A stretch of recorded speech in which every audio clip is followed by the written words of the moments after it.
Julius, the baby of the world.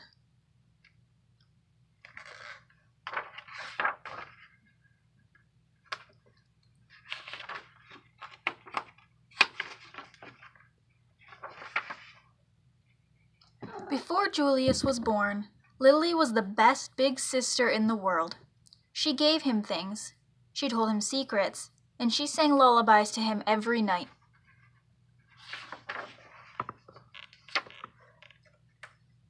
After Julius was born, it was a different story. Lily took her things back. She pinched his tail, and she yelled insulting comments to his crib. "I am the queen," said Lily, "and I hate Julius." But her parents loved him. They kissed his wet pink nose. They admired his small black eyes, and they stroked his sweet white fur. Lily thought his wet pink nose was slimy. She thought his small black eyes were beady, and she thought his sweet white fur was not so sweet, especially when he needed his diaper changed. "Julius is the baby of the world," chimed Lily's parents. "Disgusting," said Lily. Lily had to share her room with Julius. "After Julius goes away, do I get my room back?" she asked. "Julius isn't going anywhere," said Lily's mother, and he didn't. He stayed and stayed and stayed. Lily was supposed to be very quiet while Julius slept. "After Julius goes away, can I talk like a normal person again?" she shouted. "Julius isn't going anywhere," said Lily's father, and he didn't. He stayed and stayed and stayed. "We love you, Julius. You're beautiful, Julius." "I want Julius to grow up to be as extraordinary as you," said Lily's mother. "So we must tell him constantly how beautiful he is and how much we love him." When no one was looking, Lily had her own idea. "I hate you. You're ugly." "We want Julius to grow up to be as clever as you," said Lily's father. "So we must sing to him his numbers and letters whenever possible. A, B, C, D, E, F, G, H. 1, 2, 3, 4, 5. When no one was looking, Lily had her own idea. 3, 8, 1, 5, 9, 6. A, J, K, Z, B, S, C, H.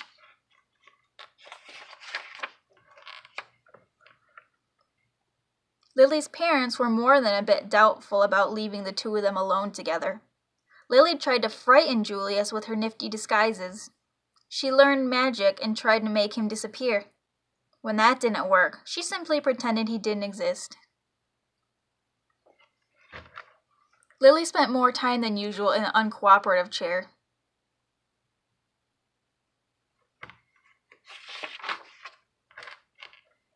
Lily's parents showered her with hugs and kisses and treats of all shapes and sizes. They even let her stay up 15 minutes later every night. It didn't matter. Nothing worked. "I am the queen," said Lily, "and I hate Julius." But her parents loved him. They kissed his wet pink nose. They admired his small black eyes, and they stroked his sweet white fur. "Julius is the baby of the world," chimed Lily's parents. "Disgusting," said Lily. Lily's parents were amused when Julius blew a bubble. "Can you believe it?" they exclaimed. But if Lily did the exact same thing, they said, "Lily, let's mind our manners, please." Lily's parents were dazzled when Julius babbled and gurgled. "Such a vocabulary," they exclaimed. But if Lily did the exact same thing, they said, "Lily, let's act our age, please." Lily's parents were amazed when Julius screamed. "What lung capacity!" they exclaimed. But if Lily did the exact same thing, they said, "Lily, let's restrain ourselves, please." One morning, while Lily was busy playing opera, her mother said, "Why don't you put some of that verbal exuberance to good use? Why don't you tell Julius a nice story?" "He's too little to understand a story," said Lily. "He can understand it in his own way," said Lily's mother. "Okay," said Lily, smiling. "Julius, the germ of the world by me," said Lily. "Once upon a time," said Lily, "there was a baby. His name was Julius. Julius was really a germ. Julius was like dust under your bed. If he was a number, it would be 0. If he was a food, he would be a raisin. 0 is nothing. A raisin tastes like dirt. The end," said Lily. The story earned her 10 minutes in the uncooperative chair. Lily warned her friends Chester and Wilson and Victor about babies. "Trust me, they're dreadful," she said. She warned strangers about babies, too. "You will live to regret that bump under your dress," she said. Lily ran away 7 times in one morning. "I'm really leaving this time," she called. "Who knows where they'll find me?" The same afternoon, Lily had a tea party and everyone came. Everyone except Julius. "His invitation must have been lost in the mail," she explained. Lily had glorious dreams about Julius. And ghastly nightmares, too.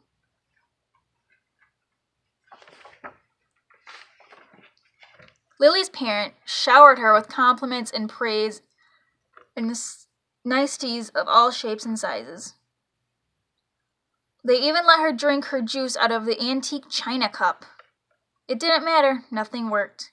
"I am the queen," said Lily, "and I hate Julius." But her parents loved him. They kissed his wet pink nose. They admired his small black eyes, and they stroked his sweet white fur. "Julius is the baby of the world," chimed Lily's parents. "Disgusting," said Lily.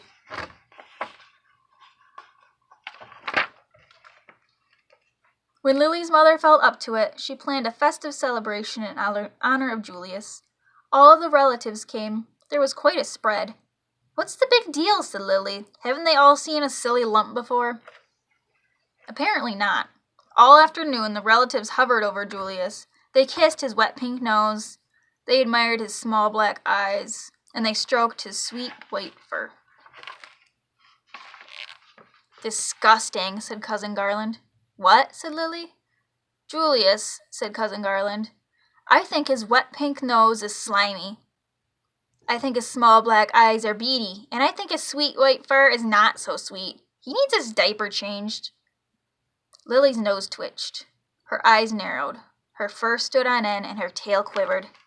"You're talking about my brother," said Lily. "And for your information, his nose is shiny, his eyes are sparkly, and his fur smells like perfume." Cousin Garland was speechless. "He can blow bubbles," continued Lily. "He can babble and gurgle, and he can scream better than anyone."